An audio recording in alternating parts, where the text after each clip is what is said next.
Hello दोस्तों, कैसे हैं आप? आप यहाँ पर देखेंगे कि एक टेबल दिया गया है जिसमें एम्प्लॉय का नाम है, उनका डिपार्टमेंट है, कौन से डिपार्टमेंट से रिलेट करते हैं और एब्सेंट थे या प्रेजेंट वो दिया गया है।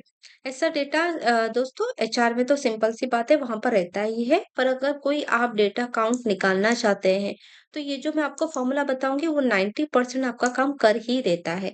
ठीक है, जैसे यहाँ पर एम्प्लॉय है अमित। अमित सेल्स डिपार्टमेंट से रिलेट करते हैं, प्रेजेंट थे। नेहा है एचआर डिपार्टमेंट से रिलेट करते हैं, एब्सेंट थे। अभी मुझे ऐसा मैनुअली तो नहीं कर सकते हैं कि कितने एब्सेंट थे कितने प्रेजेंट थे, तो हम यहाँ पर फॉर्मूला यूज करेंगे। यहाँ पर आप आएंगे डी कॉलम में। डी कॉलम में आप देखेंगे यहाँ पर मैंने बी 28 रोज में लिखी हूँ। प्रेजेंट काउंट चाहिए मुझे और एब्सेंट काउंट चाहिए। ठीक है, ये क्राइटेरिया हम यूज करेंगे। तो यहाँ पर हम फॉर्मूला यूज करेंगे दोस्तों काउंट इफ का फॉर्मूला बहुत यूज आता है। यहाँ पर आप लीड लीड का डुप्लीकेट वगैरह निकालना चाहते हैं, या फिर कोई एजेंट्स कितने कॉल्स लेता है, कितना अबेंडेंट है, कितना कितना आंसर पिकअप रेशो हो रहा है, वो सब का हम डुप्लीकेट निकालने के लिए काउंट इफ का ही फॉर्मूला यूज किया जाता है। ठीक है, तो यहाँ पर हम यूज करेंगे काउंट इफ। ठीक है, डी कॉलम में आएंगे, रो नंबर 28 में लिखेंगे is equals to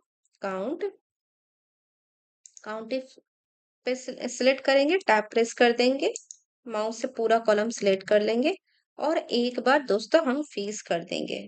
F4 press कर देंगे, फीस कर देंगे। ठीक है, तो अगर सपोज आप लैपटॉप से कर रहे हैं, ठीक है, तो लैपटॉप से आपको F और F4 प्रेस करना है, अदरवाइज F2। ठीक है, फीस हम एक ही बार करेंगे। फीस की मीनिंग ये होती है दोस्तों कि आपकी ये जो रो है, जो आपने कॉलम सेलेक्ट किए हैं, D2 से लेकर D26 तक की डेटा चाहिए। ना ही मुझे D1 पर जाना चाहिए, ना ही मेरा D27 पे जाना चाहिए। ठीक है, फीस की मीनिंग वो होती है, मतलब आपका जो कॉलम आप सिलेक्ट कर रहे हैं वो मूव नहीं होना चाहिए, इसलिए हम एक ही बार कॉलम को फीस करेंगे। देन कॉमा देंगे। हमसे पूछ रहा है क्राइटेरिया दोस्तों, तो क्राइटेरिया हमारा है प्रेजेंट। हमको ये जानना है कि इस कॉलम में से कितने एजेंट्स कितने एम्प्लॉयज ऐसे हैं जो प्रेजेंट है। तो क्राइटेरिया हम प्रेजेंट का देंगे, ब्रैकेट क्लोज करेंगे, एंटर कर देंगे। ठीक है, तो हम देखेंगे टोटल हमारे पास 18 एजेंट्स ऐसे हैं जो प्रेजेंट है। ये और दोबारा फॉर्मूला यूज करेंगे काउंट। अभी हमको काउंट अपसेंट निकालना है। ठीक है, तो काउंट लिखेंगे, काउंट इफ टैब प्रेस कर देंगे, माउस से पूरा कॉलम हम सिलेक्ट कर लेंगे, एक बार फीस कर देंगे।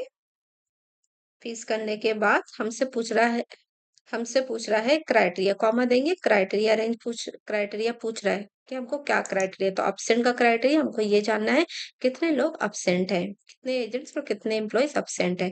ठीक, तो हम अपसेंट का क्राइटेरिया दे देंगे, ब्रैकेट क्लोज कर देंगे, एंटर प्रेस कर देंगे।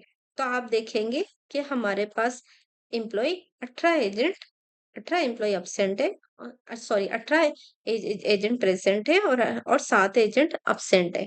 मतलब हमको यहाँ पर मैन्युअली करने की जरूरत नहीं पड़ी दोस्तों। ये फॉर्मूला बहुत यूज होता है ऑन डेली लाइफ में। कोई भी डेटा रहे उसमें हमको डुप्लीकेसी निकालना रहे, या फॉर एग्जाम्पल के तौर पर आपके पास 200-300 एजेंट्स का डेटा दिया गया है, उसमें से आपको उनका डिपार्टमेंट निकालना, उनका प्रेजेंट काउंट, उनका ये ऐसा एचआर के पास अटेंडेंस रहता है। ठीक है, और अगर सपोज आपको एजेंट्स का कॉल डिटेल्स वगैरह निकालना है, कितने कॉल्स लिया है, कितना उसका पिकअप रेशो चल रहा है, कितने अटेंडेंस वगैरह है, तो ये फॉर्मूला यूज आता ही है दोस्तों हर जगह पे। 90% आपका काम कम कर देता है। मतलब समझ रहे हैं आप, मतलब आपको मैन्युअली करने की कोई कोई भी जरूरत नहीं है।